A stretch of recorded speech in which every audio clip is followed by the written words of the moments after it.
அரியதா நமக்கு எதெல்லாம் கிடைக்கிறதோ கிடைச்சத முழுக்க ஜாக்கிரதையா நாம் பரிபாலிக்கிறதுக்கு பேர் தான் க்ஷேமம். ஒரு கல்யாணம் பண்ணிட்டு அந்த தம்பதிகள் சஷ்டி மூர்த்தி சதாபிஷேகம் பண்ணிக்கிற கௌரவம் கிடைக்குமா? தேவில தை சேரஹா. பகவான் எப்படி நமக்கு கொடுத்துருக்கானோ அதன்படியே நாம் வாழ்க்கை நடத்த தெரிஞ்சுக்கணும்.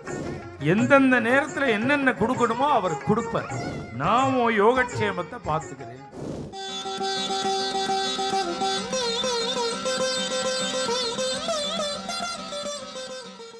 கிடைப்பதற்கு அரியதாக உள்ள எல்லாம் நமக்கு கிடைக்கிறதுக்கு பேர் யோகம்னு பேர். பெரிய பெரிய யோகக்காரன் அப்படின்னா என்ன அர்த்தம்? அப்படின்னா எல்லாம் அவருக்கு கிடைக்கும்னு அர்த்தம். அரியதாக உள்ளது எல்லாமே லபிக்கும். கிடைச்சா போருமோ, ஜாக்கிரதையா வச்சுக்க வேண்டாமோ? கிடைச்சு அதை வச்சுக்க தெரியாட்டா அசடு.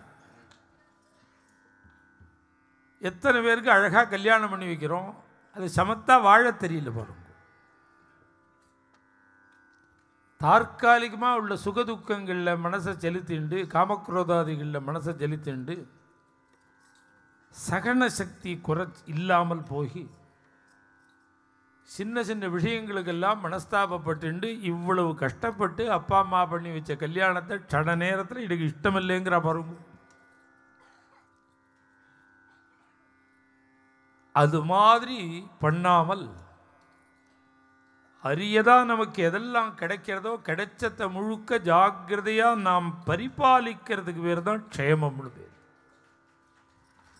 க்ஷேமமானு கேட்குறாளோன்னு அப்படின்னா என்ன அர்த்தம்னா, பகவான் கொடுத்துருக்கிறத ஜாக்கிரதையாக வச்சுக்க வேண்டாமா? அழகான கண்ணை கொடுத்துருக்கார், காதை கொடுத்துருக்கார், மூக்கை கொடுத்துருக்கார், பேசுகிற சக்திக்கு வாயை கொடுத்துருக்கார், கையை கொடுத்துருக்கார், காலை கொடுத்துருக்கார், ஆரோக்கியமான உடம்பு கொடுத்துருக்கார். இதை போய் கொஞ்சம் கூட விவேகம் இல்லாமல், கொஞ்சம் கூட ஃப்யூச்சரை யோஜனை பண்ணாமல் சாகசங்கள் எல்லாம் ஈடுபட்டு பைக்கில் போகாமல் இருக்க 200 மைல் ஸ்பீடில் ஜிஎஸ்டி ரோட்டில் லாரிக்காவே போகிறான். அருமையாக பகவான் கொடுத்துருக்கிற சரீரத்தை சன நேரத்தில் இந்த பைக்கை திருகி போய் முட்டிக்கிறான் பாருங்க. இதுக்கெல்லாம் தான் க்ஷேமக்குறைவுன்னு பேர். கொடுத்தத்தை ரட்சிக்க வேண்டாமோ? கிடைக்குமா திருப்பி? மனுஷ ஜென்மா கொடுத்துருக்கானே பகவான், இது திருப்பி கிடைக்குமோ? துர்லபம் மானுஷம் ஜென்மா, அரியதான மனுஷ ஜென்மா. இது ஜென்ம பிறப்பை சொல்கிறேன், சரீரத்தை சொல்கிறேன். அப்புறம் குடும்பம். எவ்வளோ அழகான அப்பா, அழகான அம்மா. அப்பா நமக்கு ஒத்துக்க மாட்டேங்கிறதுன்னு பேசுகிறதே அசட்டுத்தனம். ஓம் மனசே உனக்கு ஒத்துக்கிறதோ? முந்தானா இருந்தால் வந்து நேத்திக்கு இருந்தியோ, நேத்திக்கு இருந்தா மாதிரி இன்னைக்கு இருக்கியோ, இன்னைக்கு இருக்கிற மாதிரி நாளைக்கு இருக்கியோ. ஓம் மனசே நீ சொன்னபடி கேட்கல. நீ ஆகாரத்துக்கு தகுந்த மாதிரி தான் புத்தி வேலை செய்ய போகிறது. அதனால நம்முடைய மனசே நமக்கு சொன்னதை ஒரே மாதிரி இல்லைங்கும் பொழுது ஒரு 4-5 பேர் ஒரே மாதிரியாக இருக்கணும்னு நினைக்கிறது எவ்வளவு அசட்டுத்தனம். இந்த கிவ் அண்ட் டேக் பாலிசி வேணும், விட்டு கொடுக்குற தன்மை வேணும். நமக்கு பகவான் கொடுத்ததை கௌரவமாக டீசெண்டாக கல்யாணம் பண்ணிக்கக்கூடாதுன்னு நான் சொல்கிறேன். 4-5 கல்யாணம் பண்ணிக்கிறா, அதை பற்றி நான் விசாரம் பண்ண வரல. அது அவாவா சௌகரியம். ஒரு கல்யாணம் பண்ணிட்டு அந்த தம்பதிகள் சஷ்டி மூர்த்தி சதாபிஷேகம் பண்ணிக்கிற கௌரவம் கிடைக்குமா? அந்த கௌரவம் கிடைக்குமா? ஒரு கண்ணியம்ங்கிறது அதானே. அதனால நமக்கு பகவான் கொடுத்துருக்கிற என்ன கொடுத்துருக்காரோ, இதை சாவதாமாலின்னு ஒரு பக்தர் சொன்னார்.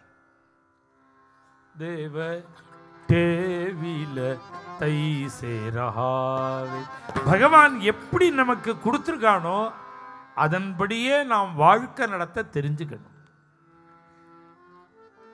எந்தெந்த நேரத்தில் என்னென்ன கொடுக்கணுமோ அவர் கொடுப்பார். அவர் கொடுத்ததை ஜாக்கிரதையாக பார்த்துக்கணும். இது நம்மால் முடியாது, தீர்மானமாக நம்மால் முடியாது. ஏன்னா நம்ம புத்தியை பற்றி நமக்கே தெரியும். அதனால தான் பகவான் சொல்கிறான், அப்பா நீ முயற்சி பண்ணாலும் உன்னை பார்த்துக்க முடியாது, என் நாமத்தை சொல்லு, என் காலை பிடிச்சிக்கோ, யோகக்ஷேமம் வகாமியகம். நான் உன் யோகக்ஷேமத்தை பார்த்துக்கிறேன் அப்படின்னு. இதை விட கேரண்டி ஒருத்தன் யார் கொடுக்க முடியும்? எப்படி கொடுக்க முடியும்? மேலும் இது போன்ற சிறப்பான நிகழ்ச்சிகளை காண இப்போவே லைக் பண்ணுங்க, ஷேர் பண்ணுங்க, மறக்காம சப்ஸ்கிரைப் பண்ணுங்க.